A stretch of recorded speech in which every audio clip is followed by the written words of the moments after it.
A couple more wins. We got to get you some more wins before we get our next guest in here. Set House Bill 352. Did we talk about this one? This is House Bill 352. This was brought by Representative Dale Hawkins. This says that this whole like gender identity and all of that stuff will not be taught in school. It won't be used as some sort of lesson plan. It's not going to be a topic du jour in any of the classes in K through 12. If students have questions about their gender identity, they should be talking to their parents. Okay, it should not be happening in school. Our teachers are not therapists. They're not mental health doctors, right? As much as we think that like schools is the place. I mean, sometimes I go to these school websites and they have a tab that says mental health. And I'm like, since when did our schools become mental health clinics? They are not mental health clinics. And we need to focus school on where it should be focused on, which is reading, writing, arithmetic, right? Civics, creating good people with good character. That's what school's about. All this other gender identity and all this nonsense should be left up to the parents and professional mental health folks and doctors that the parents can go seek for their children. So that stuff will not be in our public schools. That was signed into law, K through 12, signed into law. Similarly, House Bill 239, which says that that parents can opt in their child. They must be opted in to a lesson that deals with human sexuality and explicit materials that may be discussed during class.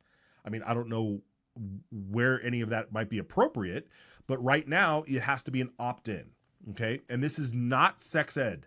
I mean, there's so much misinformation about this bill that this is now changing sex ed to an opt-in only. This is not about sex ed. Sex ed is its own thing. And sexual education is all about reproduction, right? And learning about the body. That's sexual education. This whole stuff with human sexuality and sexual orientation and all of the different things that go along with all of the graphic things that we've been seeing happening in school, and they get snuck into different curriculums and different classes peppered throughout. All that stuff, if it's going to be taught in school, then you need to have an opt-in form to allow the student to be in that class for that lesson. So that's an opt-in thing. So that was passed. Shifting gears, House Bill 268, which says that you can fire these bureaucrats. There's like these mid-level, high-level, whatever bureaucrats that apparently we played the clip from Representative Josh Tanner that they can never get fired, right? They're somehow immune from just getting fired at will for a poor job or for whatever reason.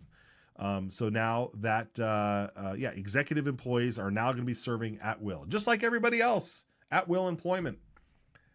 Passed, signed by the governor. Big win. When it comes to elections, we had House Bill 310. We would see Representative Steve Tanner talk about this bill.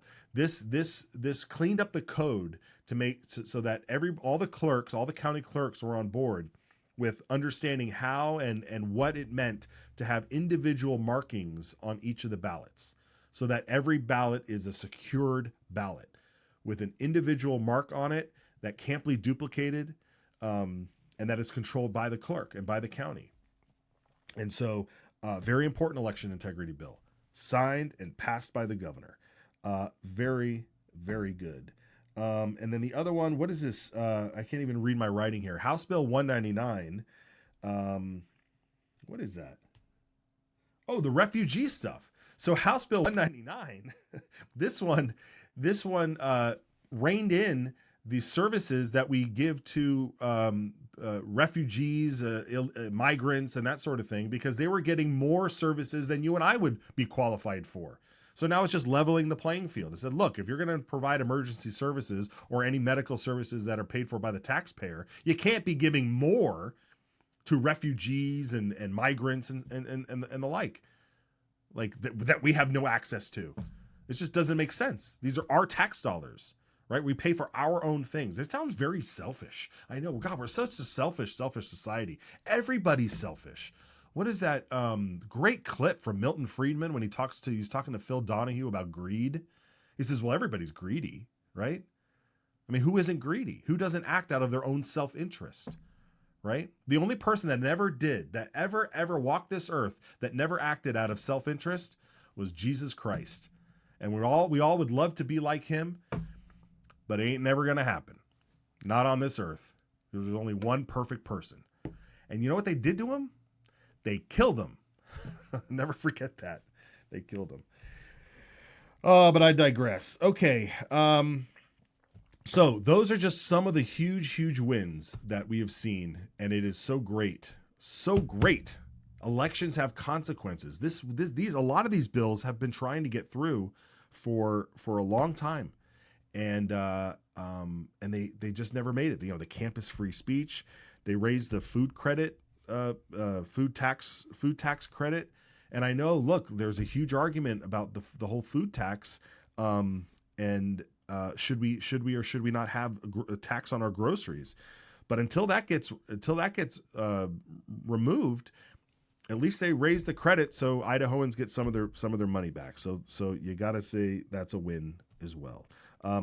Small sellers, you don't have to register and pay taxes if your kid's running a little lemonade stand, or if you sell eggs by the side of the road. You know, you don't have to pay taxes or collect taxes if you're a small seller on that. I think it's $5,000 in a year if you're selling less than $5,000 a year in your own products and outside. But there are some that are still stuck. There are bills that are either stuck in committee, especially over in the Senate State Affairs. They're stuck there. But there are some things that are still stuck. Things that are waiting to get signed by the governor is the soda and the big SNAP thing about excluding soda and candy from SNAP benefits. That's awaiting a signature by the governor. There's also some stuff on immigration. E-Verify. We haven't seen the E-Verify make its way through the House. The Medical Freedom Act there's two different bills in the Senate and the House. Those need to be going. So a lot of great stuff still to be had, but this list is long, folks. This is my scratch sheet. It's long of great wins.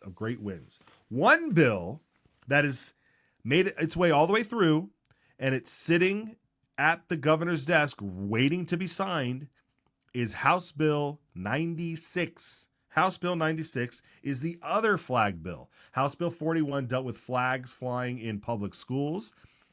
House Bill 96 deals with flags that were flying on government property, like outside City Hall or along the poles, the city poles, the city lights, down the street, or any sort of government building. It's made its way through, and it's finally hitting on the governor's desk.